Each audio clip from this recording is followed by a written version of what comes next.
Hey guys, this is Medallion. I am reading A Completely Normal Weekend by Lizard K98. Enjoy! Okay, well, good practice, guys. Oikawa clapped his hands together and turned to face his fellow third years in the locker room. Matsune, Maki, why don't you guys go ahead and head out? I'm sure you guys want to get home already. Matsune cocked a rather large eyebrow in response. You and Iwa aren't leaving? Oh, no, not just yet. Oikawa's eyes shifted around the room nervously. Oh, God, Maki let out an exasperated sigh and pinched the bridge of his nose. I'm going to regret asking this, but why? We just have some, business to attend to, is all. Oh ho ho, is that so? Matsune wiggled both eyebrows now, suggestively. Well, by all means, don't let us hold you up. Oh, and make sure you use protection. We wouldn't want any mini Iwas or Wakawas running around, now would we? Iwazumi's nose scrunched up in disgust. That's not what he meant, and you know it. Also, you may need to retake sex ed, because that's not at all how that works. Yeah, whatever you say, Maki waved dismissively as he and Matsune opened the door to the locker room to leave.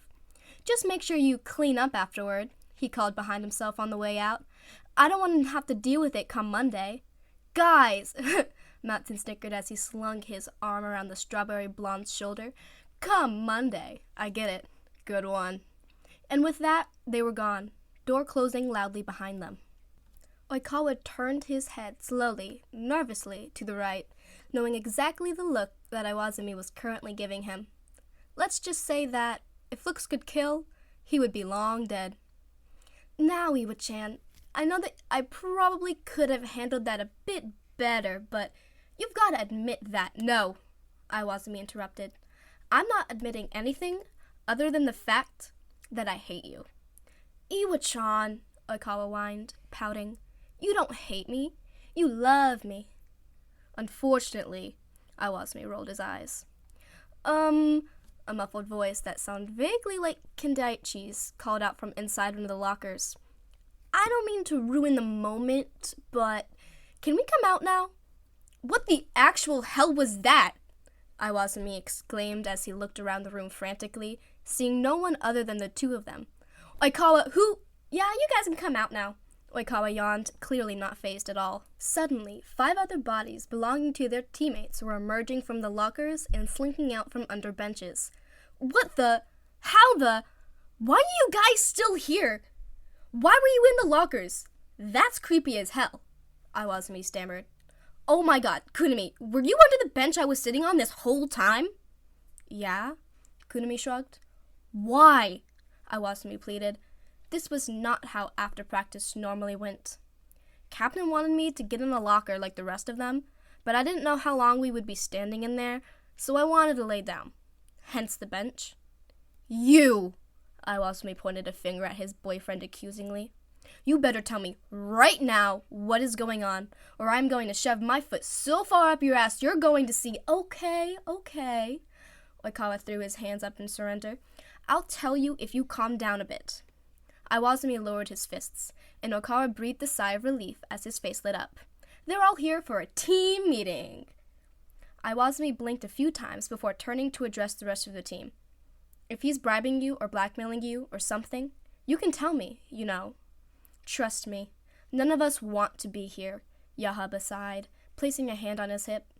But Oikawa-san said it was an urgent matter that cannot under any circumstances wait. That, and he promised to let me play setter in our next practice match. Iwazumi scowled and faced Oikawa once again. Explain. Well, you see, Iwa-chan, I'm a bit perturbed. Our dear friends Maki and Matsune are an enigma. They are? They are, Oikawa nodded in confirmation. You see, every weekend, they disappear. Poof. Vanished. Gone. And I want to know what they do. I need to know what they do. You sound absolutely ridiculous. Iwazumi crossed his arms over his chest and frowned. Do I, though? Oikawa challenged. Think about it. Have any of you ever seen them outside of school or practice?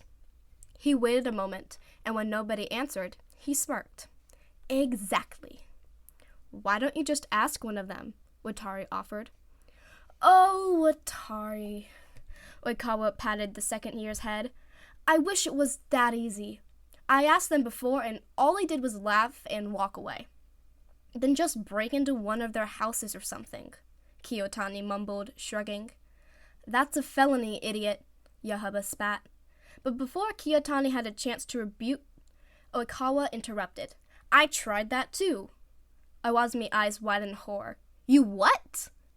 Oikawa continued, ignoring his boyfriend. Neither of them was home, and I check every other Saturday, and they're never there, which leads me to believe that they must be doing something really interesting, really gross, or really shady, and I want to know what. Maybe they just have, I don't know, jobs or something? Iwazumi glared at the setter. They are high school students after all. No, Oikawa waved the other off. That's much too mundane for them. Besides, I feel like we would know if they had jobs. Why the hell would we know? Because, Iwa-chan, they're our best friends. Iwazumi raised his eyebrows.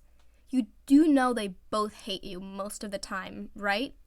So anyway, Oikawa continued, pretending to not have heard the remark, I bet they're, undercover agents or something. Like in an organized crime syndicate. Or, Iwazumi emphasized, maybe they are just normal. Maybe they go shopping or something. Every weekend? Oikawa deadpanned, narrowing his eyes. Sure, let's go with that. The next day, Shirikawa added 6 people to the group chat, named Operation Matsuhana. From Shirikawa. So I bet you're all wondering why I've gathered you here. From Iwa-chan. Oh my god. From Yahabitch. Would someone like to explain why I'm getting texts at 4 in the fucking morning? Kendaichi. Good morning. From Yahabitch. No. From Atari. Oikawa-san, what is happening? Kunimim removed themselves from Operation Matsuhana. Shirikawa added Kunimim. Kunimim, I hate you. From Mad Dog. What the fuck is a Matsuhana? From Yahabitch. Are you joking right now, or are you actually this dumb? Mad Dog. Oh, fuck you. Yahabitch. Fuck me yourself, coward. Iwa-chan. Children. From Kendaichi. Sorry, Dad. From Iwa-chan. Why the hell are you apologizing? From Kendaichi. I don't know. Wait, why am I the only one without a nickname? Shirikawa changed Kendaichi's nickname to Turnip-kun. Turnip-kun changed their nickname to Kendaichi. From Kendaichi. Never mind, Kendaichi is fine. Watari. I believe Matsuhana is a combination of Matsukawa-san and Hanamaki-san's name, right? From Shirikawa. You're so smart, Watari. From Kunimim. Why are we here? What did you do? I was asleep. Someone better be dead. From Shirikawa. Well, friends. From Mad Dog. I'm not your friend? From Shirikawa. I'm currently staked out in the bushes of Maki's house waiting for him to get up and leave. Iwa-chan. Oh, please tell me you're not serious. It's 4 in the ducking morning. Iwa-chan. Fucking. Yahabitch. And this concerns me. Why? It's a weekend. I'd rather not be associated with any of you. From Shirikawa. Because we're going to find out what they do on the weekends. From Iwa-chan. Oh, no, we are not. Toru, you better get your ass back to your house now. From Shirikawa. Make me, XD. From Mad Duck. This is dumb. I'm going back to sleep. From Shirikawa. Wait, I'll make it worth your while. From Kunimim. That's creepy. From Yahabitch. I'm intrigued. From Iwa-chan. Yahaba? No. Shirikawa. Yahaba, yes. Anywho, I'll do all of the after-practice cleanup for 2 weeks if you guys help me out. Kendaichi. Okay, sounds good to me. From Yahabitch. Make it a month and I'm in.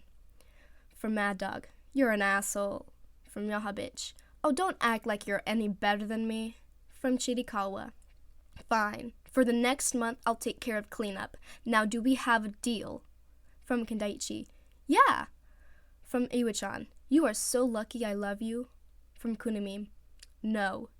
Kindiaichi, Kunami. From Kunami, fine. From Mad Dog, I guess, but I still don't like any of you.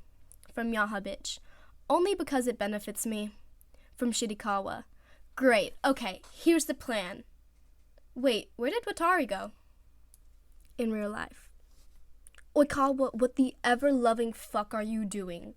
Iwazumi whisper yelled as he crept up beside his boyfriend, crouching down in the bushes. It was now nearly 5 a.m, and the sun was just beginning to rise, slowly illuminating the dark sky. I already told you, Oikawa whispered back. I'm waiting for either Maki to leave or Matsune to show up so we can follow them. That's creepy as hell. And yet you still came, Oikawa wiggled his eyebrows. Okay, look, just because, Iwazumi began to retort, but was quickly cut off as Oikawa's hand found its way over his boyfriend's mouth. Shh! Oikawa shushed him, pointing in the direction of the house. Look! Matsune was skipping, completely expressionless, up the driveway to Maki's front door. Okay, so I lied. Iwazumi's eyes widened in horror. That is creepy as hell.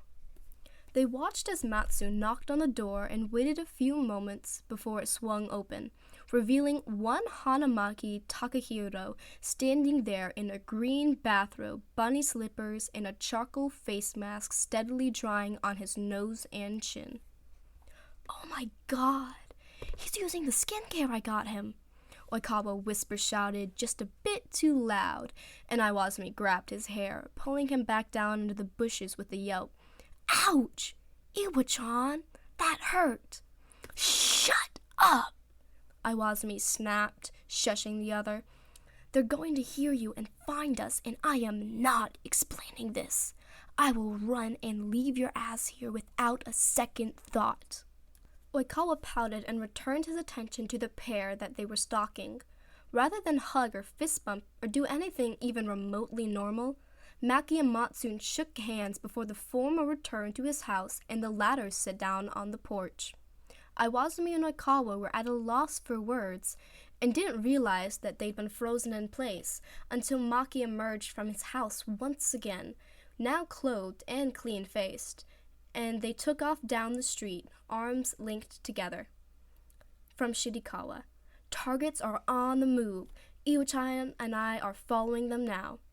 From Yahabitch, oh god, this early? From Shirikawa, just get ready.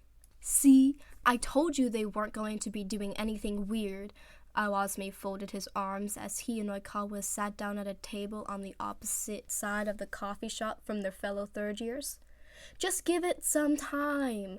Oikawa waved his hand dismissively as he held the menu up to his face, peering over the top. Toru, please stop doing that. People are starting to stare. Iwazumi glanced around the room at the audience they'd gained over the past few minutes, but Oikawa's gaze held steady. No, Iwa-chan, I can't take my eyes off of them or else they'll disappear. Besides, everyone's probably just staring at your arms or something, Oikawa mumbled from behind the menu. Just then, a waitress arrived with their drinks. I have black coffee for Iwazumi. She placed the drink down in front of him. And an iced latte with oat milk for Oikawa. Oikawa turned to accept his drink, flashing her a blinding smile. Thank you so much. And might I add that your hair is just the most gorgeous shade of chestnut that I've ever seen, he complimented, causing her to blush before returning back to behind the counter. Okay, Oikawa took a sip of his drink and turned back around. Now where were... But he stopped, head whipping around the room frantically, looking for something.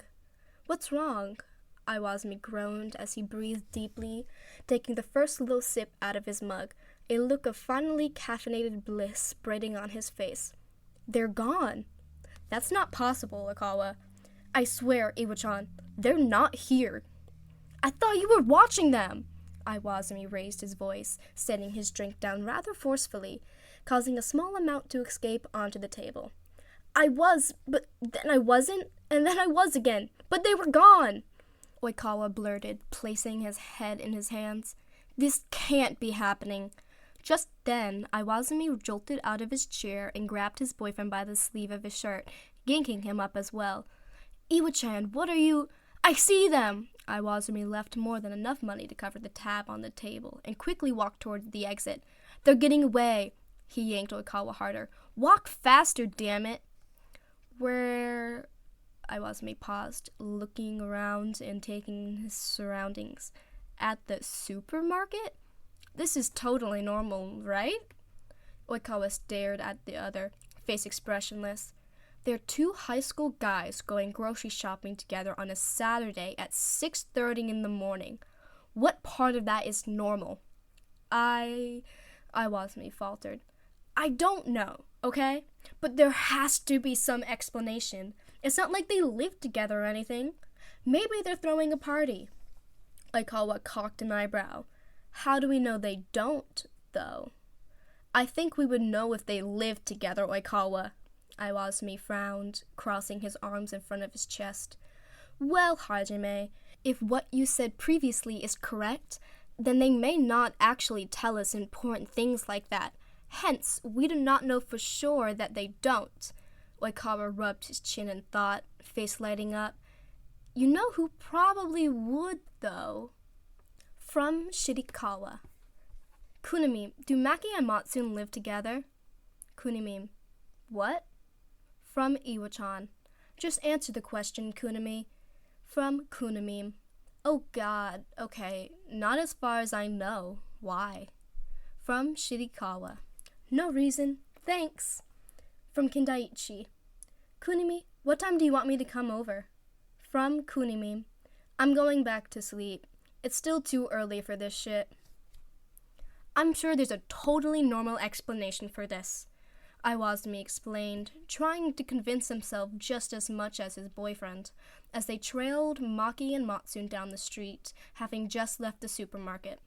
Oikawa faced the other, eyebrows drawn together tightly in frustration. Well, Iwa-chan, if you have a totally normal explanation as to why they're currently carrying 23 cans of soup down the street, I'd love to hear it. He extended a hand, waiting for the other to answer. Maybe they're having a soup party? That's not a thing. It could be, Iwazumi snapped. He and Oikawa continued to bicker, but stopped walking when they noticed the building that the other pair had just entered. Is that a food bank? Oikawa finished, mouth agape and eyebrows raised. Oh my god. Are they good people? Iwazumi turned away, face scrunched up in confusion.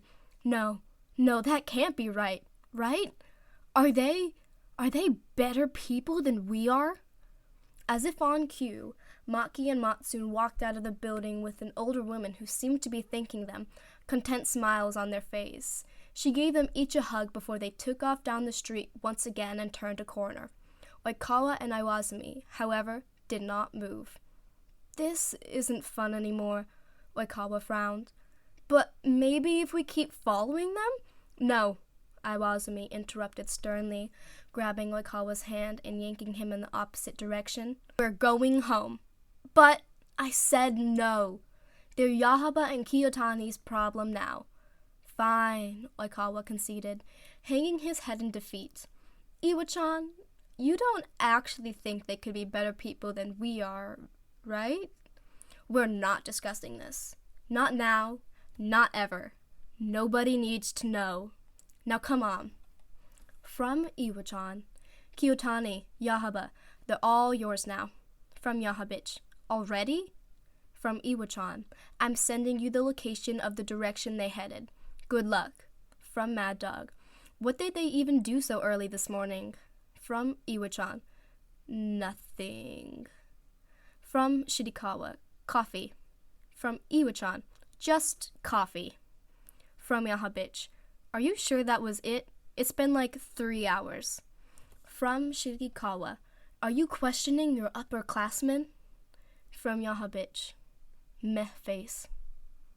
Friday, after practice. No, I think you're both wrong, Yahaba interjected. They're definitely more interesting than that, but I'm pretty sure they're not organized crime interesting. Oh yeah, well then what do you suggest they do, genius? Kiyotani narrowed his eyes in the other's direction, challenging him. Well, Yahaba snapped, if you had the mental capacity to focus on literally anything but volleyball and failing your classes, you might actually realize that Saturdays are probably just the days they go on dates. Kiyotani snorted. Yeah, well, who's the dumb one now? Still you. Why? Yahaba deadpanned. Because, asshat. They're not dating. Kiyotani stuck his nose in the air triumphantly, sure that he just won. Yahaba only stared. You're joking, right? No, why would I be? Kiyotani glared. What even gave you the idea they're dating? What gave you the idea they're not dating? Hey guys, I think maybe we should take it down a notch before Watari attempted to help, only to be ignored. They've never said they're together. They literally make out, like all the time. Like sometimes in the middle of the gym, during practice. Oh, yeah, that's fine. Just talk over me, I don't mind. Watari mumbled as Iwazumi shot a sympathetic look in his direction. Kiyotani was now just inches from Yahaba's face. I bet you 100 diving drills that they're not dating. Yahaba placed both of his hands on the other's chest, shoving hard. You are so on. Watari shook his head. I am so done with you two. The next day. Why did I get stuck with you? Kiyotani narrowed his eyes as he and Yahaba walked in the direction of the location they'd be sent by Iwazumi. You know you don't actually have to do this, right? Yahaba snapped. Nobody is forcing you to be here. And let you win? Kiyotani snorted. Yeah, right. Like I would do that. Well then, why don't you just stop complaining and get over it? And why don't you just... Oh, shut up! Yahaba interrupted, pointing in the direction of a building at the end of the street they were on. Look, they just walked in there. Let's go see what they're doing. Fine, Kiyotani mumbled. From Yahabich. Okay, we found them. From Shirikawa. Good boys. From Yahabich. Don't you dare ever say that to me again. From Mad Dog. I will kill you in your sleep. You've got to be fucking kidding me. Yahaba yelled, his hand over his mouth in an attempt to muffle his laughter as he and Kiyotani stood outside of the store, watching Maki and Matsune through one of the windows. He elbowed the other in the side. Are you seeing this right now? Yeah, Kiyotani shrugged. What about it? What about it? Yahaba scoffed and looked at the other in disbelief. This is a jewelry store. When there was no response, he sighed and rolled his eyes. They're literally in there looking at rings right now. The other only blinked. So? So? Yahaba shouted. What part of that looks like they're just friends, huh? Kiyotani faced the brunette with a scowl. Maybe they're just friendship rings. Oh, yeah, my bad. Yahaba waved a hand dismissively. I forgot that I do this with my friends all the time. Picking out rings with your arms around one another is a totally normal bro thing to do. Pardon me. You have friends? That's what you took from that? Yahaba was about to argue more when he saw Matsune start to turn around in the direction of the window they were currently staring through. Shit, get down! He grabbed the collar of Kiyotani's shirt and yanked him down forcefully. What the hell? Are you trying to choke me? Kiyotani coughed and rubbed his throat.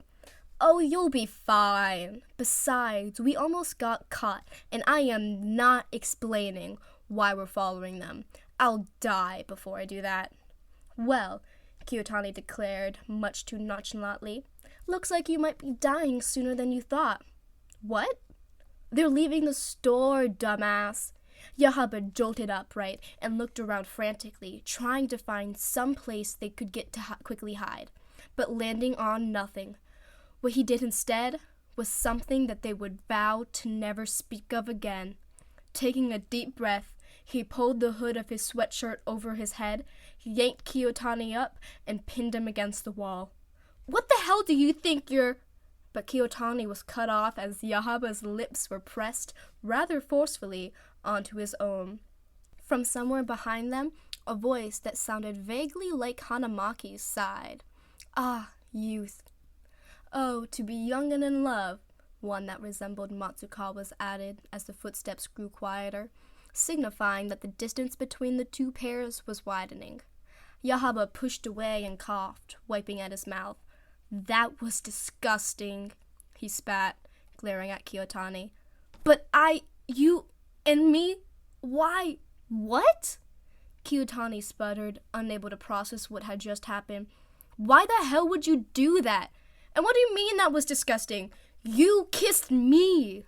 "I didn't do a thing as far as you're concerned." Yahaba narrowed his eyes, maintaining direct eye contact with the other, shoving an index finger into his chest. "This never happened. Understood?" "But understood?" "Yeah. Good. Now come on, before we lose them." From Kendaichi. "Hey guys, how's it going?" From Yahabich. "Why? What did you hear?" From Mad Dog. "What did you see? Did someone tell you something?" From Kendaichi. "No. Why? Did something happen?" From Yahabich. "Absolutely not. Shut up, Kendaichi." From Mad Dog. "Yeah, mind your own business." From Kendaichi. Okay. From Shirikawa. "Hey, has anyone heard from Matari?" "Absolutely not." Yahaba shook his head, folding his arms over his chest. "I am not going in there." "Oh, so this is where you draw the line?" Kiyotani challenged. "Where was that attitude back at the jewelry store?" "I am not doing couples partery with you," Yahaba snapped, throwing his hands in the air in frustration. "Yeah, you are, unless you want to lose the bet." "Okay, but this is a couples partery class, so wouldn't that technically mean that you lose? They could totally be doing this as friends." Kiyotani held his ground. "I actually hate you." And so, Yahaba and Kiyotani found themselves sitting in the pottery studio on the opposite end of the room from Maki and Matsu, making a single pot together. "This is kind of fun." Kiyotani smirked as he punched the clay on their pottery wheel, collapsing the semi-formed bowl that had finally begun to take shape. "This is kind of disgusting," Yahaba grimaced, looking around at the couples in the room, arms around one another, hands tangled together in the clay. "I hate it here." "Hey, are you sure that the third years haven't seen us?" Kiyotani asked, ignoring the other's remark. "They're only just on the other side of the room." "Yeah, I'm pretty sure. I mean, look at them." The brunette gestured to his left where Matsun was practically laying on Maki as they molded a pot together. "They look pretty close, huh?" "Yeah, like pretty close friends," Kiyotani corrected. After another hour and a half of arguing and longing for death, for Yahaba at least, the class was finally over, and the pieces, including one very lumpy bowl, were being sent to the kiln to be picked up at a later date. "Hey, can I have it then?" Kiyotani asked as they walked out of the studio, following in the direction of their targets. "I literally could not care less," Yahaba answered, and then added under his breath with a visible, full-body shiver, "I can never look at pottery the same way anyway." Kiyotani cocked an eyebrow. "You look at pottery often?" "You don't know me. You don't know what I like to do in my free time." "Oh, so it's not just judging people?" "No," Yahaba scoffed. "That's just one of my hobbies." 2 hours and 6 plates of food later, the pair found themselves sitting in the middle of a very fancy and very expensive restaurant that the second years could very much not afford. "I don't think I can pay for this." Kiyotani shook his head as he looked over the bill that had just been delivered to their table. "What do you mean you can't pay for it?" Yahaba questioned, lowering his voice in a threatening way. "Do I look like I'm made of money?" The blonde laughed, emotionless. "Besides, why do I have to pay? Because I'm the one who got stuck on this side of the table and have had to watch them holding hands and feeding each other for the past hour and a half." Yahaba grimaced. Consider it compensation for the emotional trauma. Okay, but you chose to sit on that side. You're still paying. Shigeru. Kiyotani's tone was suddenly more serious than it had been all day. I cannot afford to pay for this. Just as Yahaba opened his mouth to use some choice words that most definitely would have gotten them thrown out of the restaurant, a waiter approached their table. I am so sorry for interrupting, sirs. The waiter bowed slightly. But I just came to inform you that your lunches have been paid for. What? Yahaba's jaw dropped and a single tear escaped down Kiyotani's face. Wait, who paid for us? I apologize, but I'm not quite sure myself. They asked to remain anonymous.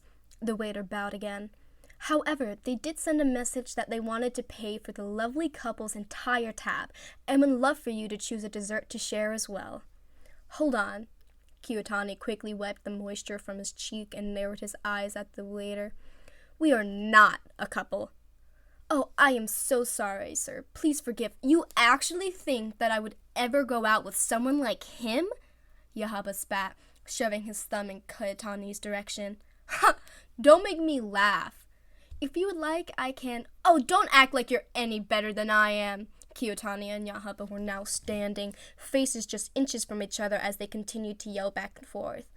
I see you're going to need some time, so I'll just come back for your dessert order in a bit.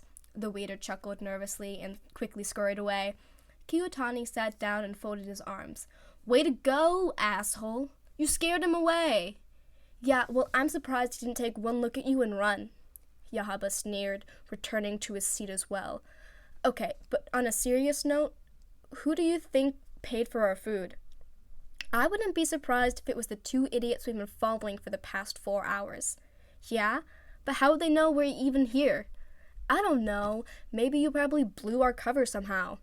Kiyotani shrugged and took a sip of water. How the hell would I have blown our cover? Yahaba scoffed. I don't know, but I'd bet money it's your fault. You know what? Yahaba stood up abruptly. I'm done. I'm just going to go ask them myself.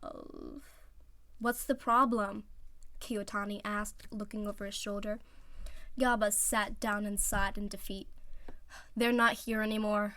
They stared at each other uncomfortably until Yahaba cleared his throat. So, about dessert. From Yahabich. So, funny story. From Mad Dog. We may have lost them. From Yahabich. Good luck, first years. From Kunimi. What do you mean, good luck? How the hell are we supposed to find them? From Kindaichi. Thanks, guys. We'll take it from here. Friday. After practice. Kunimi and Kindaichi. You two have been awfully quiet. Oikawa turned his attention to the two first years. Huh? Kunimi looked up from whatever he was doing on his phone. Oh yeah, that's because I don't know and I don't care. Come on, Oikawa whined. You have to be just the teensiest bit curious. No, I'm not. Kunimi glared.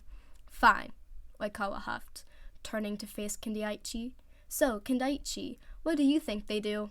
Kindaichi chuckled nervously and scratched at the back of his neck. I mean, I think you all have some valid points. They could really be doing anything. I'm sure one of you has already guessed it. Lame. Oikawa stuck out his tongue before bringing his attention back to the other first year, still engrossed in his phone. Kunimi, my boy. No. I know you're close with them, not by choice. So if anyone would know what they do, it would be you. I already said I don't know. Well, you have to have a guess. You know what? Sure. Kunimi huffed exasperatedly. Drugs. Excuse me? Oikawa was clearly taken aback. Drugs, Kunimi repeated, staring his upperclassman directly in the eye. The room was silent, mouths agape, before Kindaichi leaned over and whispered, like actually? No, not actually! Kunimi shoved his phone in his pocket angrily. Look, I already told you that I really don't care, he sighed, rubbing his temples. I try not to involve myself in their personal lives. Trust me, been there, done that, never doing it again. Hell, at this point, I'm not even entirely convinced they're real. I What? Iwasumi didn't know what to say. Maybe they're both just a figment of our imaginations, Kunami explained. Like a team fever dream or something. Oikawa-san even said that nobody has ever seen them outside of school or practice, so maybe they just don't exist. I know that I wouldn't mind if that were the case. Kindaichi stared at his friend, concern evident on his face. Kunami, are you trying to gaslight yourself right now?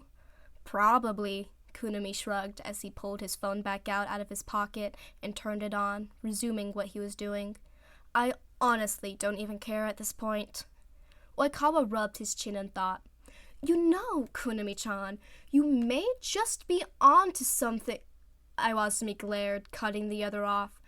Don't you dare even think about finishing that sentence.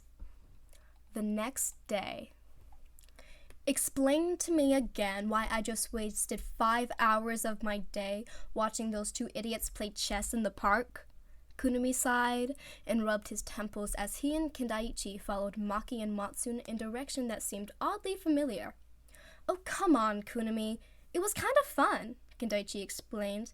Like we were undercover agents or something, having to not get caught.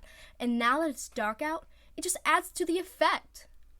Kunami opened his eyes to respond before closing it tight and looking away, deciding that it would probably be best if he didn't. After a while, he faced his best friend again. Hey, where do you think they're going? He asked cautiously. Kindaichi rubbed his chin and thought, I'm not entirely sure. But does this feel kind of familiar to you? Yeah, that's what I was thinking. Kunami furrowed his brow. I don't feel very good about this, Kindaichi. Oh, I'm sure it'll be fine. Kindaichi waved off the concern. When he turned back around, however, he stopped. Wait, are we at the school? Kunami finished, gritting his teeth and looking around frantically.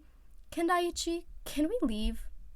Look, I know this looks sort of sketchy, Kindaichi chuckled nervously, especially because they stopped back at Matsukawa-san's house and changed into all black clothes. He trailed off before plastering a fake smile on his face. But I'm sure it's fine. Everything is just fine. If you say so.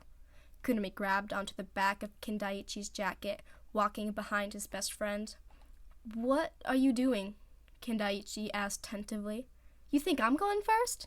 Kunami whisper-snapped. You said that everything should be fine, so you get to go first. Besides, rather you than me. Kunami and Kindaichi followed the third years further onto campus, which was just barely illuminated by the moonlight in the night sky, until they finally came to a stop at the gym. What are they? Kindaichi whispered, but was cut off. Shh! Kunami shushed. They'll hear you. Oh my god. The first years watched in horror as Matsune pulled what looked like a small Ziploc bag out of his pocket and looked around a few times before quickly picking the lock on the gym doors and shuffling in, Maki right behind him, scanning the area before pulling them closed. Kindaichi licked his lips, all of the moisture having been sucked from his mouth. Are those? No. Kunami shook his head frantically. No, this can't be real. I was just joking yesterday. This can't be real life. He was frozen in place. Kindaichi was unsure if he was even breathing. Kunami? Kindaichi gulped as his friend began to walk forward slowly, robotically, as if his actions were not his own. Kunami, where are you going? I have to know. No, you don't, Kindaichi pleaded with the other. Not anymore. I know that I said we should stay, but we need to go home now before... I need to know, Yutaro. Kunami choked out a sob. I need to know if this is happening or if I'm actually going crazy. You can't go in there, though. You'll be an accomplice, Kindaichi cried. An accomplice to what, Yutaro? Kunami raised his voice. Say it out loud. I can't. Kindaichi hung his head. That's what I thought. Kunami sighed and patted his friend on the head. Don't worry. I'm just going to look through the window. I'll be okay. Kindaichi grabbed the other's hand and stared into his eyes. Please be careful. Kunami nodded and walked slowly toward the gym windows before taking a deep breath and looking in. What he saw was something that would haunt his nightmares for the rest of his life. He stumbled backward, eyes widened in horror, tripping over his own feet as he ran. He ran like his life depended on it. Kindaichi watched as his best friend took off faster than he'd ever seen before. He took a few steps forward and looked in the window before throwing a hand over his mouth to muffle his scream and doing the same. Images of clothing on the gym floor and Ziploc bags strewn to the side, ingrained in his brain forever. 1 hour later. Watari was sitting at home, enjoying a nice, quiet Saturday evening to himself, when he heard a knock on his front door. He sighed, but didn't move, hoping that whoever it was would get the hint and go away eventually. They did not. The knocking continued incessantly for another 5 minutes before Watari gave up, rolling his eyes as he threw open the door. "It is 10 at night. What could you possibly—" But he stopped, seeing who was at his door. "Hey, pal," Matsukawa grinned, resting against the doorway as Hanamaki held a Ziploc bag full of what looked like flour in front of his face. "Want to make some cookies?" "I'm going to regret letting you into my house, aren't I?" Watari groaned. "Guess there's only one way to find out." "Hold on, so let me get this straight." Watari rubbed his temples and took a bite out of a fresh-baked chocolate chip cookie. "You two have just been fucking with them all day?" "I muted the group chat this morning, so I had no idea what was happening." "Isn't it great?" Matsune chuckled and threw his hands behind his head, laying it down on Maki's lap where he was lounging on the couch. "Honestly, some of the most fun we've had in a while," Maki added, running his hands through the other's hair and finishing off his own cookie. "And the best part is that none of them knew that we knew they were there. Like, all day." "Wait," Watari's eyebrows drew together in confusion. "How did you even know that they were going to be following you?" Matsune's eyes were closed and leaning into the other's hands as he spoke. "Oh, we heard you guys talking about it in the locker room yesterday." "You did?" "Yeah, we knew that something was up when Oikawa was acting all jumpy," Maki explained. "Well, jumpier than usual. So we decided to stick around, and oh, were we glad that we did." "Yeah, but we weren't expecting the fun to start so damn early in the morning," Matsune groaned. "But when this one," he tilted his head in the strawberry blonde's direction, "called me at 5 in the morning, we knew it was go time." "So you tricked Oikawa-san and Iwazumi-san into thinking you were good people?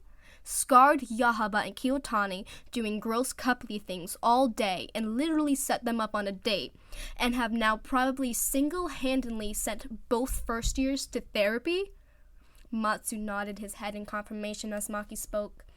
"Hey, we were just doing what they all speculated we'd do on the weekends, so we wanted to give them exactly that." Watari shook his head. "You know that Kunami was joking when he said drugs, right? You didn't have to actually make it look like you were doing drugs." "Oh, we knew he was just joking," Matsune snorted. "But the other one didn't really give us anything to work with, so drugs were our only option." "I feel like we made it believable enough, though." Maki leaned down and kissed Matsune on the cheek before bringing his attention back to the second year. "So, Watari, now that you know everything," he extended his hand. "Any other questions?" "Just one." Watari cocked an eyebrow. "What do you two do every weekend?" "You know that cosplay cafe a few blocks down from your house?" Matsune started. Watari narrowed his eyes. "You guys go there every weekend?" "Oh, honey," Maki chuckled. "We work there. We just had the day off today." Watari could no longer control his laughter, and the three of them sat in his living room and polished off the rest of the plate of cookies. "You know," Watari spoke, voice muffled by the cookie in his mouth, "you guys are pretty all right." Maki clutched his hand over his heart. "I always knew there was a reason we liked you." "Really?" "Oh yeah," Matsune added. "You're our favorite second year." And so the trio sat and conversed and joked at the expense of the rest of the team for the rest of the night. The next morning. From Shirikawa. "So, did anyone find out anything yesterday?" From Mad Dog. "No." From Yahabitch. "Absolutely nothing." From Iwa-chan. Not a thing on our end either. From Shirikawa. Kunimi-chan? Kindaichi? From Iwa-chan. Nobody's heard from them since last night. From Kindaichi. We would appreciate some privacy and thank you in advance for your cooperation. From Mad Dog. What the hell does that mean? From Yahabitch. Do you not know how to read, dumbass? From Mad Dog. Do you really want to go there? Because I'm pretty sure I have some information you would really rather they don't know. From Yahabitch. You wouldn't dare. From Mad Dog. Try me, bitch. From Shirikawa. Okay. Going past whatever weird sexual tension is going on there. Kunimi, you good? Kindaichi. I'm sorry, but Kunimi is away from his phone currently. Thank you for your understanding. From Iwa-chan. I have no idea what's going on right now. From Watari. I do. From Shirikawa. Wait, what? Hey, this is Medallion. Thanks for listening to the entire thing. This concludes the reading of A Completely Normal Weekend by Lizard K98. I totally recommend you guys to go on to AO3 and read this because it's a really good fic, and I encourage you to read Kudos. Anyways, thank you for listening. Bye!